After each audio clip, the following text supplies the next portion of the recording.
جیسے مکانات ہوتے ہیں، بڑا مکان، بڑی ایک آدھے ایکڑ پر پھیلی ہوئی ایک زمین ہے، دیہاتوں میں رہتی ہے، اور 30-40 کی چھوٹی سی سائٹ شہر میں ہوتی ہے۔ اب وہ آدھے ایکڑ پر، ایک ایکڑ پر پھیلی ہوئی دیہات کی زمین کی جو ویلیو ہوگی، شہر کی 30-40 کی ایک سائٹ کی ویلیو اس سے زیادہ ہوتی ہے، ہوتی نہیں ہوتی؟ دنیا میں یہ مثال ہے۔ تو اللہ نے حضور صلی اللہ علیہ وسلم کی امت کے اعمال تھوڑے رہنے کے باوجود ویلیو بڑھا دی اسے۔ من جاء بالحسنۃ فلہ عشر امثالها، ایک ویلیو یہ بڑھی، ایک نیکی کرو گے 10 گنا زیادہ ثواب دیں گے، ویلیو بڑھائی، اور پھر اور بھی بڑھائی ویلیو۔ ہاں، مثل الذین ينفقون فی سبیل اللہ کمثل حبۃ انبتت 7 سنابل فی کل سنبلۃ 100 حبۃ۔ اللہ کی راہ میں مال خرچ کرنے والوں کی مثال ایسی ہے جیسے کوئی ایک دانہ ایک کسان زمین میں بوئے گا، اس ایک دانے پہ ایک پودا اگے گا، اور اس ایک پودے میں 7 بالیاں نکلیں گی، ہر بالی ڈالی میں 100 دانے ہوں گے، تو ایک دانے کے کتنے دانے بنیں گے؟ 700 دانے بنیں گے۔ یہ حضور اللہ نے مثال دی قرآن میں کہ اللہ کی راہ میں 1 روپیہ خرچ کرنے والے کی مثال ایسی۔ تو یہ مثال دینے کا مطلب یہ کہ اللہ کی راہ میں یہ امت 1 روپیہ خرچ کرے گی، 700 روپے خرچ کرنے کا ثواب دیں گے، ویلیو بڑھ گئی ہے کہ نہیں؟ اور پھر حدیثوں میں اس سے زیادہ ویلیو آئی ہے، 7 لاکھ کی بھی بتائی گئی قیمت۔ اس امت کے اعمال کی قیمت کو اللہ نے بڑھایا، 7 لاکھ تک پہنچایا۔ اور قرآن مجید میں تو اللہ نے حساب و کتاب بھی ختم کر کے کہہ دیا کہ واللہ یضاعف لمن یشاء، اللہ تو بڑھا چڑھا کے دیں گے، جس کو چاہتے ہیں بڑھا چڑھا کے دیں گے۔ اور ایک جگہ فرمایا بغیر حساب کتاب کے دیں گے، حساب کتاب ختم، بغیر حساب کتاب کے۔ ایک آدمی ایک عمل کر کے جاتا ہے دنیا میں، اور ایک ہی بار کیا ہے اس نے زندگی میں ایک عمل، اور اس کا ثواب کا قیامت تک اللہ فرشتوں سے لکھواتے رہتے ہیں، قیامت تک لکھ رہا ہے۔ عمل کیا ایک بار، ثواب مل رہا ہے کب تک؟ قیامت تک، ہے نا؟ ایک آدمی اللہ کے راستے میں چلا اور چلتے چلتے انتقال ہو گیا، مر گیا، تو اللہ رب العزت اس کو شہیدوں کا اجر بھی دیں گے، اور قیامت تک اس کا اللہ کے راستے میں نکلنے کا ثواب لکھتے رہیں گے۔ تو یہ فضائل بڑھا ہے، اس امت کو یہ اللہ نے فضیلتیں دی ہیں۔ جو فضائل اللہ نے اس امت کے اعمال پر بیان فرمائے ہیں، ان فضائل کی وجہ سے اس امت کے اعمال کا اجر پچھلی امتوں سے بڑھ جائے۔ ایک شب قدر دے دی اللہ نے اس امت کو، ایک شب قدر کا اس کا ثواب کتنا بتایا کہ لیلۃ القدر خیر من 1000 شہر، ایک شب قدر 1000 مہینوں سے افضل ہوگی۔ اگر اس امت کے افراد کو ایک شب قدر مل گئی، 1000 مہینوں سے افضل ثواب اس کو مل گیا۔ اور 1000 مہینوں کا ثواب کتنا ہوتا ہے؟ 80-82 سال۔ اب اگر کسی کو 10 سال شب قدر ملی تو کتنے سال؟ ارے بولو، 800 سال، 800-850 سال کا ثواب مل گیا۔ اور اگر 20 سال تک شب قدر کا ثواب شب قدر ملتی رہی تو 1500 سال ہو گئے۔ اب اس امت کی کتنے ایسے خوش نصیب بندے ہیں جن بندوں کو ہر سال شب قدر مل رہی ہے، اور ایسا 50 سال گزر گئے ان کے اوپر، 50 سال گزر گئے، 60 سال گزر گئے، ہر سال شب قدر مل رہی ہے۔ تو بتاؤ پچھلی امتوں کے 1000 سال 1500 سال کی عبادت کہاں، اور ان کی ایک شب قدر کی عبادت کہاں پہنچ گئی؟ یہ اللہ نے اس امت کے ثواب کو بڑھا چڑھا کے پیش کیا تاکہ اس امت کے فضائل پوری انسانیت کے سامنے اور پوری امتوں کے سامنے اور 1.25 لاکھ نبیوں کی 1.25 لاکھ امتوں کے سامنے اس امت کے فضائل کھل کے قیامت میں سامنے آ جائے۔ اور اس نبی کو اللہ پاک اس کے ذریعے سے خوش کر دیا اللہ نے، اور اللہ نے وعدہ کیا نبی کو کہ ہم آپ کو اتنا دیں گے کہ آپ خوش ہو جائیں گے۔ تو حضور پاک صلی اللہ علیہ وسلم کی اس امت کے ایک تو اللہ نے اعمال کی قیمت بڑھائی، اور پھر میرے دوستو مقام فرمایا کہ کنتم خیر امت، تم ساری امتوں میں سب سے بہترین امت ہو، کہ سب سے بہترین امت تم ہو۔ اب ساری امتیں، ایک 1.25 لاکھ نبیوں کی 1.25 لاکھ امتیں قیامت پہ کھڑی ہوں گی، اور اللہ کی نگاہ میں یہ امت ساری امتوں سے افضل بنے گی۔ آخری میں آئی، ساری امتیں پہلے آئیں اور یہ امت آخر میں آئی، اور آخر میں آنے والی امت سب سے آگے بڑھ گئی۔ حضور فرماتے کہ قیامت میں 120 صفیں لگتی ہیں میدان محشر میں، جو لوگ کھڑے ہوں گے اللہ کے سامنے میدان محشر میں، جو امتیں کھڑی ہوں گی ساری انسانیت، 120 صفیں ہوتی ہیں، ان کی صفیں لگتی ہیں۔ ایک ایک صف میں کتنے آدمی ہوں گے؟ اب آپ کی یہ جامع مسجد ہے، اس کنارے سے اس کنارے تک ایک صف میں کتنے آدمی کھڑتے ہیں؟ 200؟ ہاں 100 150، چلو 200 آدمی لے لو، یہاں سے یہاں تک 200 ہو گئے، اور اگر 10 صفیں ہوں گی تو کتنے ہو گئے؟ 2000 ہو گئے۔ 20 صفیں ہوئی تو کتنے ہو گئے؟ بولو 4000 ہو گئے۔ حساب اسی طرح لگاتے چلو۔ اب ساری انسانیت آدم علیہ السلام سے لے کے قیامت تک آنے والے آخری انسان تک سارے انسانوں کی 120 صفیں ہو جائیں گی۔ تو ایک ایک صف میں کتنے لوگ ہوتے ہوں گے؟ حساب لگاؤ، کوئی حساب کتاب نہیں ہمارے پاس، اتنی لمبی لمبی صفیں اور 120 صفیں۔ تو حضور نے فرمایا 120 میں سے 80 صفیں صرف اس امت محمدیہ کی ہوگی۔ کیا مقام ہے، کثرت بھی اس امت کی، 1.25 لاکھ نبیوں کی 1.25 لاکھ امتیں 40 صفوں میں پوری ہو جائیں گی، اور ایک نبی کی ایک امت 80 صفوں میں پوری ہوگی۔ تو قیامت میں حضور انی مکاثر بکم الامم، دوسری امتوں کے مقابلے میں میری امت کی کثرت پر قیامت میں مجھے خوشی ہوگی، اور میں فخر کروں گا کہ دیکھو میری امت کتنی زیادہ ہے۔ تو امت کی کثرت بھی ہے تعداد میں، اور اعمال کا ثواب بھی زیادہ، وزن بھی زیادہ، ویلیو بھی زیادہ۔ اللہ نے کتنا بڑھایا اس امت کو، اس امت کو کتنا بڑھایا۔ ہاں تو میرے دوستو، کیوں اس امت کی فضیلت کیوں ہے اور اس امت کا مقام کیوں ہے؟ مولانا یوسف صاحب رحمۃ اللہ علیہ کے بارے میں ہم نے سنا، میاں جی سے فرمایا کرتے تھے یہ جو مقام اس امت کو ملا ہے، یہ مقام اس امت کو دیے ہوئے کام کی وجہ سے ہے۔ کس وجہ سے ہے؟ کام کی وجہ سے مقام ہے۔ اگر کام کرے گی تو مقام ملا، کام نہیں کرے گی تو مقام سے گر جائے گی امت۔ یہ پنکھا اوپر لگا ہوا ہے اور اوپر سے ہوا دے رہا ہے، تو اس کو مقام کون سا دیا؟ اوپر کا دیا، کیونکہ یہ ہوا دیتا ہے، چل رہا ہے، ہوا دے رہا ہے۔ جس دن سے یہ پنکھا آپ کو ہوا دینا بند کر دے گا، آپ اس پنکھے کو اس مقام پر رکھیں گے؟ اس مقام سے اتار دیں گے۔ اگر وہ صحیح ہوتا ہے تو ٹھیک ہے، نہیں صحیح ہوتا تو کباڑے میں ڈال دیں گے، اسکریپ میں چلا گیا۔ مقام کہاں گر گیا اس کا؟ اسکریپ میں۔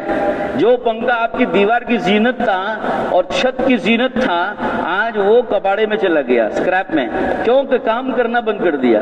ایک معمولی پنکھا اور ایک لائٹ اور دنیا کے کوئی بھی سامان جب اپنا کام کرنا چھوڑ دیتا ہے تو آپ اس کو وہ مقام نہیں دیتے جو پہلے دیے تھے۔ تو یہ امت محمدیہ بھی جو کام اللہ نے اس کو دیا ہے، اگر یہ کام کرے گی تو اسے وہ مقام ملے گا، اور اگر یہ کام نہیں کرے گی تو اللہ اس کا یہ مقام چھین لیتے ہیں۔ اور مولانا یوسف صاحب رحمۃ اللہ علیہ فرماتے تھے دنیا کے باطل میں ہرگز طاقت نہیں ہے اس بات کی کہ اس امت کو گرا دے۔ باطل میں کوئی طاقت نہیں ہے۔ ارے باطل میں طاقت کیا ہے؟ باطل کے نہ پر ہیں، نہ باطل میں قوت ہے، نہ باطل کے ساتھ اللہ کی مدد ہے، نہ اللہ کی نصرت کے اس کے ساتھ وعدے ہیں، اور نہ باطل کے اندر یقین ہے، اور نہ باطل کے اندر بقا ہے۔ اس کے اندر تو زوال ہی زوال ہے، اور اس کے ساتھ اللہ کی مدد بھی نہیں ہے، اللہ کی نصرت کے وعدے بھی نہیں ہیں، فرشتے اس کے ساتھ نہیں ہیں، اور دنیا کی بہت سی مخلوقات کی تائید اس کو حاصل نہیں ہے۔ ایسا بے طاقت اور کمزور باطل یہ امت جو حق پر ہے، حق پر رہنے والی امت کو کیسے گرا دے گا؟ بولو گرا سکے گا؟ باطل میں کوئی طاقت نہیں ہے حق کو گرانے کی۔ ہاں تو حضرت فرماتے تھے مولانا یوسف صاحب رحمۃ اللہ علیہ، ہم نے سنا کہ یہ جو امت گرتی ہے وہ خود اپنا کام چھوڑ کے گرتی ہے، باطل نہیں گراتا اس کو۔ کون گراتا ہے؟ خود امت گرتی ہے۔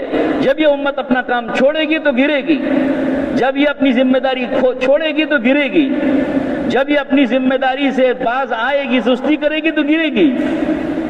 یاد رکھو میرے بھائیو، ہماری عزت، ہماری بقا اور ہماری بلندی اور ہماری ترقی اور ہماری سربلندی اور ہماری عزتیں، ہماری کامیابیاں صرف اور صرف اس ذمہ داری کے پورا کرنے میں ہے جو ذمہ داری اللہ نے مجھے اور آپ کو دے کے دنیا میں بھیجا ہے۔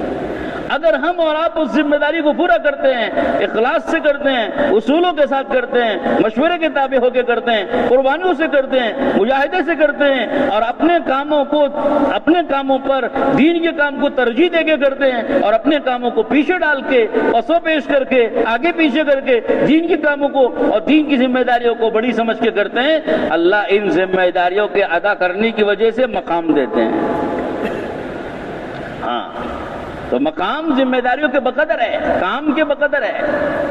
دنیا کا بھی دستور ہے، ہم دیکھتے ہیں آفسوں میں، سرکاری آفیسیں ہوں یا کہ غیر سرکاری آفیسیں ہوں، سرکاری کمپنیاں ہوں یا غیر سرکاری کمپنیاں ہوں، ہر آدمی کو کمپنی جو مقام دیتی ہے وہ اس کے کام کی وجہ سے دیتی ہے۔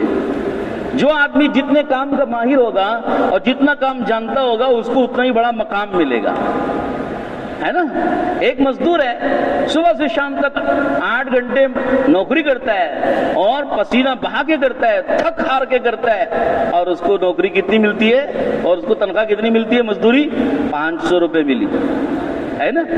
اور ایک انجینئر ہے اور آگے چند منٹ وزٹ کر کے اور ہدایات دے کر نگرانی کر کے چلا جاتا ہے، اور اس کو ایک دن کے اس کی فیس 5000 روپے، ایک وزٹ کی 5000، 10,000، 1,00,000، 50,000، ایک وزٹ کی اس کی مزدوری 1 لاکھ۔ اور بہت سارے لائر صاحب کو ملیں گے کہ ان کی ایک مرتبہ اٹینڈ کرنے کی فیس 1,00,000 روپے ہوگی، ہے کہ نہیں؟ بولو، کام کی وجہ سے آدمی کو مقام بھی اور اجر بھی۔ تو یہ امت بھی، یہ دنیا کی مثالیں ہیں سمجھنے کے لیے، آخرت کو سمجھنے کے لیے دنیا کی مثالیں ہیں۔ دنیا کی ان مثالوں سے سمجھو کہ اللہ آخرت میں بھی اسی طرح دیتے ہیں، جو آدمی جتنا بڑا کام کرے گا اس کا مقام اللہ کے نزدیک اتنا اونچا، اور جو آدمی جتنی بڑی ذمہ داری نبھائے گا اللہ کی طرف سے اتنی بڑی مدد کا مستحق ہوگا۔ حضور صلی اللہ علیہ وسلم نے فرمایا المعونہ علی قدر المعونہ، کہ اللہ کی مدد اسی کے بقدر آتی ہے جتنی کہ یہ ذمہ داری اٹھاؤ گے، جتنی بڑی ذمہ داری اٹھاؤ گے اسی کے بقدر اللہ کی مدد آئے گی۔ اگر ہم ذمہ داری اٹھاتے ہیں اپنی ذات کی تو اسی کے بقدر مدد، ذمہ داری اٹھاتے ہیں اپنے ساتھ ساتھ اپنے بیوی بچوں کی بھی، اسی کے بقدر مدد، ذمہ داری اٹھاتے ہیں اپنے گھر کے ساتھ ساتھ پورے خاندان کی، اسی کے بقدر مدد، ذمہ داری اٹھاتے ہیں اپنے ساتھ اپنے خاندان کے ساتھ اپنے محلے کی، حد محلے کی، اسی کے بقدر مدد، اور ذمہ داری بڑھاتے ہیں حلقے کی، اسی کے بقدر مدد، ذمہ داری اور بڑھتی ہے پورے شہر کی اور ضلع کی سطح کی، اللہ اسی کے بقدر مدد کرے گا، اور اگر ذمہ داری اٹھاؤ گے سارے عالم کی، اللہ اسی کے بقدر مدد کرے گا۔ تو آدمی اپنی ذمہ داری سمجھے کہ مجھے اللہ نے عالمی نبی کا امتی بنایا ہے اور عالم بھر میں کام کرنے کی ذمہ داری اللہ نے میرے کندھے پہ رکھی ہے، اور مجھے عالم بھر میں کام کی ذمہ داری کا بوجھ اٹھانا ہے۔ مجھ سے ہو سکتا کہ نہیں ہو سکتا؟ کہ میرے بھائیوں، ہم سے کیا ہو سکتا ہے؟ ہم سے تو ایک سبحان اللہ بھی نہیں ہو سکتا۔ ہو سکتا ہے؟ اللہ کی توفیق کے بقدر تو ہم ایک سبحان اللہ کی بھی طاقت نہیں رکھتے، اور اگر اللہ توفیق دے گا سارے عالم کا کام کر سکتے ہیں، اللہ کی توفیق پر ہے۔ لیکن اللہ پاک توفیق مفت میں نہیں دیتے، اللہ کی توفیق آتی ہے ہمارے ارادے پر، ہمارے قدم بڑھانے پر، ہمارے عزائم پر، ہماری نیتوں پر، ہماری فکروں کے بلند ہونے پر، ہماری ذمہ داری کا بوجھ اٹھانے اور ہماری ہمت پر۔ جتنی ہم ہمت کریں، جتنی ذمہ داری کا بوجھ اٹھائیں گے، جتنی نیت کریں گے، جتنے عزائم کریں گے، جتنی فکروں کو بلند کریں گے، وسیع کریں گے، اسی کے بغیر اللہ کی توفیق آتی ہے۔ ہاں، مولانا الیاس صاحب رحمۃ اللہ علیہ کو اللہ نے اس بات کی توفیق دی کہ انہوں نے کام تو کیا میواتیوں میں، نیت کی سارے عالم کی، تو اللہ نے ان کا کام سارے عالم میں پہنچا دیا۔ وہ نہیں گئے سارے عالم، لیکن ان کا کام سارے عالم میں چلا گیا۔ چلا گیا نہیں چلا گیا؟ کیونکہ نیت انہوں نے کی۔ تو اس لیے میرے بھائی، ہمیں اپنی نیتیں بھی وسیع کرنا ہے، فکروں کو بھی وسیع کرنا ہے۔ ساری امت کی فکریں، ساری امت کا درد، ساری امت کا غم، ساری امت کی ذمہ داری کا بوجھ جب لے گا آدمی، اللہ جانتے ہیں کہ یہ کمزور ہے، اس نے ذمہ داری بہت بڑی اٹھا لی ہے، یہ پہاڑوں جیسا وزن اس نے اٹھا لیا ہے، سمندروں جیسا وزن بوجھ اس نے اٹھا لیا ہے، ہواؤں جیسا وزن اور بوجھ اس نے اٹھا لیا ہے۔ اللہ دیکھتے ہیں کہ ایک کمزور بندہ اس کی طاقت نہیں رکھتا، مگر اگر اس کے دل میں فکر ہے اور اس کے دل میں درد ہے، اس کے دل میں غم ہے، اس کے دل میں رنج ہے اور اس کے دل میں فکر ہے، اللہ یہ دیکھتے اور یہ دیکھنے کے بعد اس کو جب سچا پاتے ہیں اپنی نیت میں تو اللہ اس کو اتنی ہمت دیتے ہیں، اتنی قوت دیتے ہیں جو سارے عالم کا کام سنبھال سکے، اور اتنی اس کی نصرت فرماتے ہیں اور مدد فرماتے ہیں جس سے سارے عالم کی ذمہ داری سنبھال سکے۔ ہاں یہ ہے میرے بھائی ہمت مرداں مدد خدا۔ آدمی ہمت کرے گا اور کام کو آگے بڑھائے گا اور ذمہ داری اٹھائے گا، اللہ کی مدد دیکھے گا، اور اللہ کی مدد پہلے سے نہیں آتی، وقت پر آتی ہے، یہ بات یاد رکھو۔ اللہ کی جو مدد آتی ہے نا وہ پہلے سے دکھا کے نہیں آتی، بلکہ آدمی کام پر قدم بڑھا دے گا بر وقت اللہ کی مدد آتی ہے۔ اور کب آئے گی یہ نہیں ہم کہہ سکتے، لیکن آئے گی ضرور۔ اللہ کے وعدے سچے ہوتے ہیں، اللہ اپنے وعدوں میں جھوٹے نہیں ہیں۔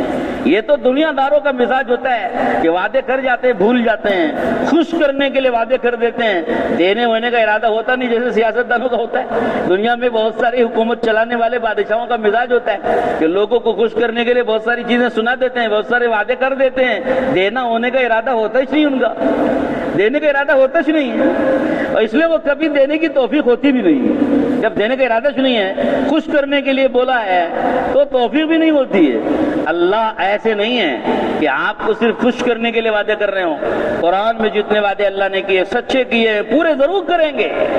اِنَّا لَنَنْصُرُ رُسُلَنَا وَالَّذِينَ آمَنُوا مَعَهُ فِي الْحَيَاةِ الدُّنْيَا وَيَوْمَ يَقُومُ الْأَشْهَادُ۔ اللہ نے فرمایا ہم ضرور مدد کریں گے ہمارے رسولوں کی بھی، اور جو رسولوں پر ایمان لا کے ان کے راستے پہ پڑ جاوے، ان کا کام کرنے لگے، ان کی جیسی فکریں لینے لگے اور ان جیسی ذمہ داریاں سنبھالنے لگے، ان کی بھی ہم مدد کریں گے۔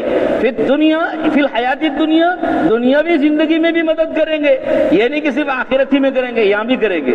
بیوی بچوں کے معاملات میں، کاروبار کے معاملے میں، گھر بار کے معاملے میں، اپنے ذاتی مسائل میں، گھریلو مسائل میں، ان میں بھی اللہ مدد کرتے ہیں۔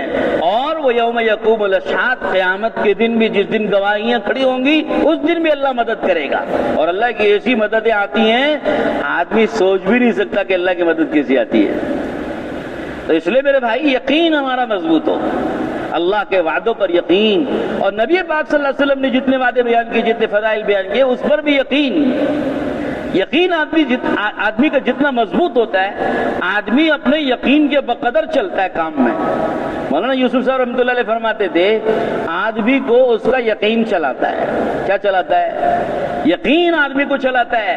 جس قدر یقین ہوگا کام پر کہ یہ کام نجات دلانے والا کام ہے، یہ کام حق ہے، اس کام پہ جو جان مال لگے گی وہ حق پر لگے گی، اس کام پر جو میرا وقت لگے گا وہ حق پر لگے گا، اور جو جان و مال وقت اس کام پہ میں لگا رہا ہوں اس کا مجھے بدلہ ملے گا، اس پر اللہ کی مدد مجھے ملے گی، اس پر اللہ کے وعدے میرے ساتھ پورے ہوں گے۔ اس یقین کے ساتھ جب آدمی چلتا ہے اللہ کی مدد اپنی کھلے آنکھوں دیکھے گا۔ بنی اسرائیل موسیٰ علیہ السلام کے ساتھ جب رہی اور موسیٰ علیہ السلام پر ایمان لائی، فرعون کی طرف سے حالات تھے۔ فرعون بادشاہ اور بڑے ملک والا، بڑی طاقت کا مالک، وہ خدائی کا دعویٰ کرنے والا، ایسی قوت و طاقت رکھنے والا۔ دنیا میں ایسے پتہ نہیں کتنے فرعون آئے، لیکن وہ جو فرعون تھا وہ بڑا بنا ہوا تھا۔ قرآن میں خود اللہ نے اس کی تفصیلات بیان کی۔ اب اس نے ان کو، بنی اسرائیل کو، جو موسیٰ علیہ السلام پر ایمان لائی ہوئی تھی، ان کو اس نے تنگیوں میں ڈالا، حالات ان کے تنگ کر دیے، جینا دوبھر کر دیا، جینا مشکل کر دیا، اور اللہ کا نام لینا مشکل، نماز پڑھنا مشکل ہے نا، اور موسیٰ علیہ السلام کے ساتھ اور نبی کے طریقے پر چلنا مشکل، نبی والا کام کرنا مشکل، ہر طرح سے ان کو جکڑ کے تنگیوں میں رکھا موسیٰ علیہ السلام کی قوم کو۔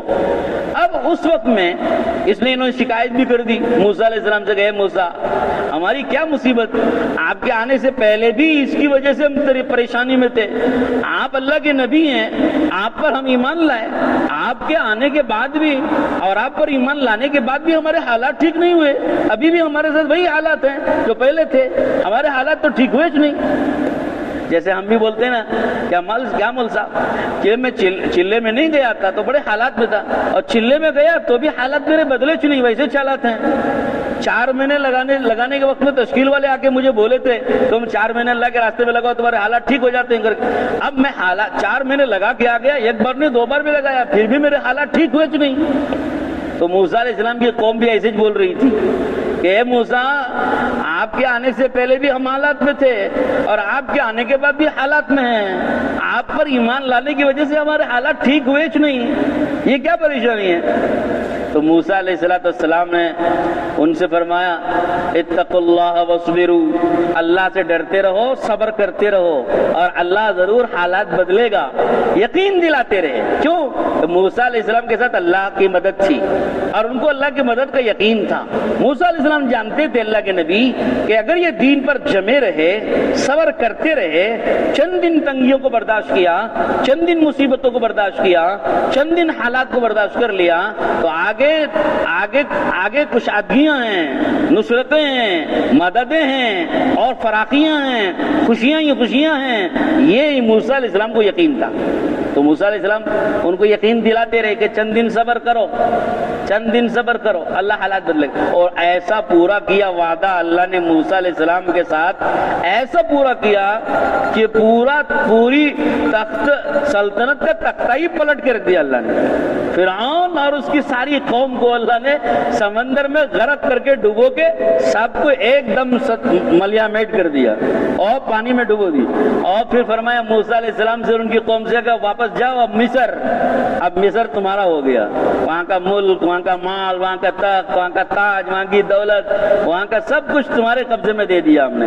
اور ہمارا ملک ہمارا ہے, مال ہمارا ہے, زمین ہماری ہے, ہم جس کو چاہتے ہیں اس کا وارث بنا دیتے ہیں. اگر ایمان والے جمے رہے, ایمان پر, دین پر, دعوت پر, اپنی ذمہ داریوں پر اور اپنے کام پر اگر جمے رہے ایمان والے, تو جو وعدے اللہ نے بنی اسرائیل کے ساتھ پورے کیے ہیں وہ وعدے اللہ اس امت کے ساتھ بھی ضرور پورا کرے گا. بولو انشاءاللہ, اللہ ضرور پورا کرے گا, بشرطے کہ ہمارے دل کا یقین کمزور نہیں ہونا, دل میں یقین مضبوط ہو, اللہ کے ذات پر یقین, اللہ کے وعدوں پر یقین, اللہ کے نبی کے وعدوں پر یقین ہو. جب مضبوط یقین کے ساتھ ہم جمے رہیں گے, دیکھو جمے رہنا شرط ہے, اکھڑنا نہیں ہے, پیچھے ہٹنا نہیں ہے, بچلنا نہیں ہے, گھبرانا نہیں ہے, کام چھوڑنا نہیں ہے, کمزور نہیں ہونا ہے, کم نہیں کرنا ہے کام کو, ذمہ داریوں سے بھاگنا نہیں ہے, فکروں سے الگ نہیں ہونا, محنت سے الگ نہیں ہونا, کام میں لگے رہے, محنت میں جڑے رہے, محنت میں لگا رہے اور محنت میں آگے بڑھتا رہے اور فکروں کے ساتھ چلتا رہے. اللہ رب العزت اپنی موت سے پہلے نہیں تو کم سے کم اپنے اولادوں کو اللہ دکھا دے گا کہ مدد کسے کہتے ہیں, نصرت کسے کہتے ہیں, وعدے کیسے پورے ہوتے ہیں. اللہ دکھائے گا, ضرور دکھائے گا. اللہ کے وعدوں میں اندھیر نہیں ہے, دیر ضرور ہے. اللہ کے وعدوں میں بولو اندھیر نہیں ہے, دیر ضرور ہے. یعنی اللہ اپنے وعدوں کے خلاف نہیں کرتے, پورا ضرور کرتے, مگر وقت ہوتا ہے اللہ کے وعدوں کے پورا کرنے کا. جیسا موسیٰ علیہ السلام کی قوم کو کافی مدت لگی, کافی مدت تک ان کو صبر کرنا پڑا, کافی مدت تک جمے رہنا پڑا, کافی مدت تک ان کو ایمان پہ ثابت قدم رہنا پڑا. تب اللہ نے ایک وقت لایا, اس وقت میں اللہ نے اپنا فیصلہ آسمان سے اتارا اور ایک دم سے حالات کو بدل دیا. ایسے اللہ رب العزت ہر زمانے میں کرتے ہیں, لیکن شرط یہ کہ ایمان والے صبر کریں, جلدی نہیں کرنا, کام نہیں چھوڑنا, ذمہ داریوں سے نہیں بھاگنا اور فکروں سے الگ نہیں ہونا, محنت میں پیچھے نہیں ہٹنا بلکہ فکروں میں لگے رہے, محنت پہ آگے بڑھتے رہے, کام سے جڑے رہے اور اپنے تقاضوں کو قربان کر کے اپنی فکروں میں لگے رہنے کے بجائے دین کے تقاضوں میں لگے رہیں اور دین کے تقاضوں کو ترجیح دیں گے. اللہ رب العزت دیکھیں گے کہ یہ بندہ بے غرض بندہ ہے, اس کو کوئی غرض نہیں ہے. تو بھائی بہت سی دفعہ آدمی اپنے حالات کی وجہ سے پریشان ہو کر کیا کرتا ہے, دین کے تقاضوں پر اپنے اغراض کو ترجیح دے دیتا ہے اور پھر اپنی اغراض کے پیچھے, اپنی حاجتوں کے پیچھے, اپنی ضرورتوں کے پیچھے بھاگتا رہتا ہے. اپنا کام چھوڑ دیا, دین کا کام چھوڑ دیا, دین کی ذمہ داری چھوڑ دی, اپنے اغراض اور اپنی حاجتوں کے پیچھے لگ گیا. یہ غلطی ہم کو نہیں کرنا ہے, یہ غلطی ہم کو نہیں کرنا ہے, بلکہ ہم ہر حال میں اپنے تقاضے, اپنے حاجتیں پیچھے رکھیں گے اور دین کے تقاضوں کو آگے رکھ کے چلیں گے. اللہ رب العزت دیکھیں گے کہ یہ میرا بندہ بے غرض بندہ ہے, مخلص ہے, اس کو اپنے تقاضوں سے تقاضوں کی غرض نہیں ہے، اپنے گھر کی غرض نہیں ہے، اپنی ذات کی غرض نہیں ہے، اپنے بیوی بچوں کی غرض نہیں ہے، اپنے مرتبے، اپنے مقام، اپنی خوشی، اپنی راحت کی کوئی غرض نہیں ہے. اس کی ایک ہی ایک غرض ہے، اللہ کا دین اللہ کے بندوں میں 100% قیامت تک کے لیے زندہ ہو جائے. اس کو اس سے غرض ہے. جب اللہ اس نیت میں ہم کو سچا پالیں گے، پھر اللہ اپنی مددوں کے فیصلے کریں گے بھائی انشاءاللہ. کون کون کریں گے؟ ہاں، اپنی حاجتوں، اپنی ضرورتوں سے بے غرض ہونا ہے کہ ہم کو اپنی حاجت، اپنا گھر، اپنا کاروبار، اپنے بیوی، اپنے بچے، میری روٹی، میری دکان، میرا مکان، میرا کپڑا، میرا دھندا، یہ سب غرض والی باتیں ہیں. ان غرض والی باتوں سے ذرا بے غرض ہو جانا ہے، اس کو ذرا پیچھے رکھ دینا ہے. ایک غرض اپنی بنانا ہے، سب کے سب مل کے ایک غرض اپنی غرض بنائیں. کیا غرض؟ اللہ کا کلمہ زندہ بلند ہو جائے، اللہ کا دین زندہ ہو جائے، پورے بندوں میں زندہ ہو جائے، پورا دین زندہ ہو جائے، قیامت تک کے لیے زندہ ہو جائے. کریں گے نیت انشاءاللہ؟ بولو پورا دین زندہ ہو جائے.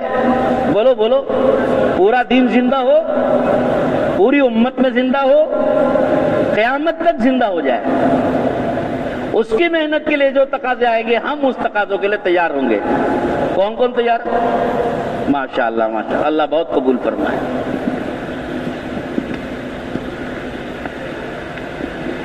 ماشاءاللہ، آپ حضرات اطمینان سے بیٹھے رہے اور آپ نے اللہ رسول کی بات سنی. اس